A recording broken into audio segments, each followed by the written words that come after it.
Vamos falar agora de uma coisa que os pacientes perguntam muito no consultório, que é sobre os riscos da cirurgia. A gente deve lembrar que a tireoidectomia é um procedimento bastante seguro, mas há cento e poucos anos, menos de 150 anos atrás, era um procedimento absolutamente proibido. Por quê?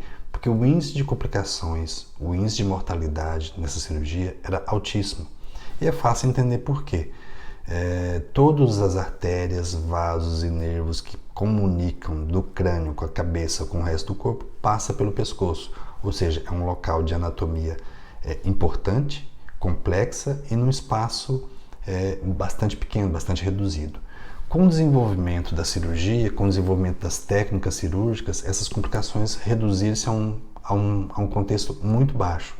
Ainda bem, porque hoje em dia, em mãos experientes, com cirurgiões habilidosos, as complicações são relativamente muito baixas. Até alguns anos atrás, muitos cirurgiões não especializados ainda faziam cirurgia da tireoide. Hoje isso está cada vez menos frequente e a gente sabe que à medida que você faz muito aquele procedimento, à medida que a sua experiência aumenta muito naquele tipo de procedimento, as complicações diminuem na mesma proporção. Então, no dia do procedimento, é muito importante tomar aqueles cuidados que eu já falei a respeito de metais, de anéis, de aliança, de produtos sintéticos. Por quê? Porque a gente usa bisturi elétrico e esse bisturi elétrico pode dar queimadura. Então, é uma complicação que a gente tem que tomar cuidado no momento da cirurgia. Outra coisa importante são sangramentos que podem ter durante o procedimento cirúrgico. Lembrando que as artérias tireoidianas superiores, que são essas artérias principais que irrigam a tireoide, elas são ramos direto da carótida. A carótida é uma grande artéria que sai do coração e vai para o crânio. Ou seja, a pressão que tem a nível de carótida é muito alta, porque ela está muito próxima ao coração. E, consequentemente, a pressão a nível da artéria tireoidiana superior também é alta. Ou seja, um sangramento dessa artéria, mesmo que seja um sangramento muito rápido, é capaz de ter um volume significativo de sangue e levar a um potencial risco.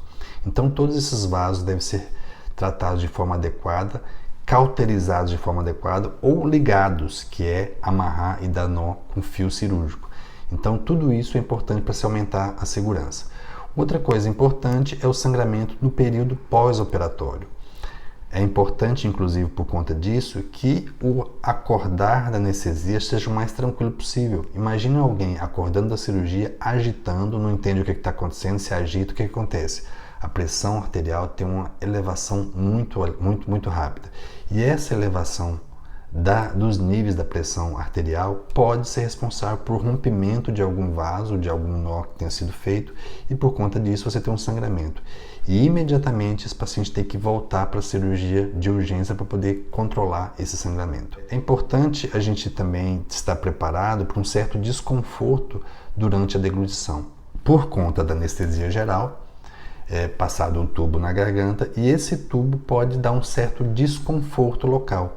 Esse desconforto muitas vezes vai ser responsável por essa complicação, que não chega a ser complicação, de uma dor quando você vai engolir alguma coisa. Lembrando que o canal que passa a alimentação não tem comunicação com a área operada, ou seja, pode comer sem problema por conta da cirurgia.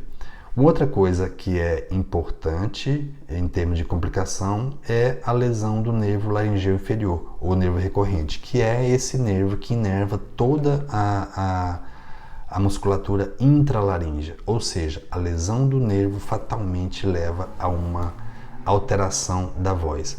Porém, a maioria das vezes essa lesão, essa alteração da voz é uma alteração que ocorre de forma transitória, ou seja, uma complicação que a gente pode ter é da disfonia transitória, de uma alteração de um cansaço da voz que pode durar algumas semanas e a maioria das vezes passa sozinho, sem nenhum tipo de intervenção. Mas a gente pode minimizar isso com a manipulação cuidadosa durante o procedimento cirúrgico. Devemos evitar usar o bisturi elétrico muito próximo ao nervo e também pode ser feita o uso da fonoterapia para recuperação. Hoje é possível a gente fazer essa cirurgia de tireoidectomia com o uso de um kit de monitorização do nervo recorrente. O que significa isso? Na intubação, coloca-se um sensor e esse sensor fecha a corrente com outro bisturi que fica na mão da gente, a gente vai testando para ver a posição do nervo. Isso ajuda muito para não ocorrer manipulação excessiva do nervo e por conta disso você diminuir a possibilidade das disfonias. Uma outra complicação também importante é o hipoparatireoidismo, um risco também da cirurgia no hipoparatireoidismo. O que significa isso? A paratireoide ela é responsável pelo metabolismo do cálcio. Então, quando você tem uma retirada da paratireoide ou uma manipulação de forma que ela pare de funcionar durante algum tempo, alguns dias, você pode ter uma alteração do metabolismo do cálcio, ou seja, ocorre uma baixa de cálcio no sangue. E com a baixa de cálcio no sangue, você pode começar a ter formigamentos, parestesias e evoluindo para cãibra. É uma sensação extremamente desconfortável e isso ocorre de forma transitória a graus variados em até 30% dos casos, dependendo do tipo de fonte que se consulta para poder ver isso.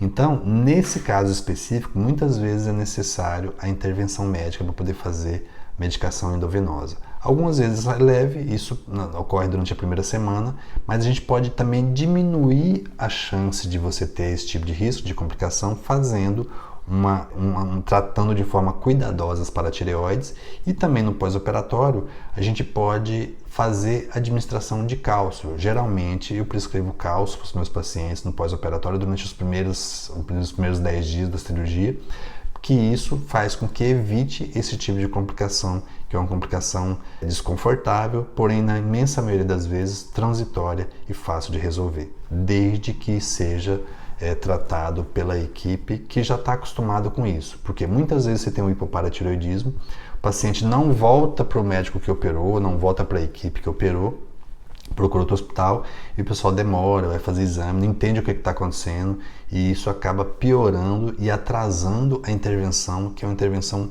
simples, eficiente e muito rápida, muito fácil de resolver, desde que seja por quem já sabe o que está acontecendo e tome as medidas necessárias para resolver isso.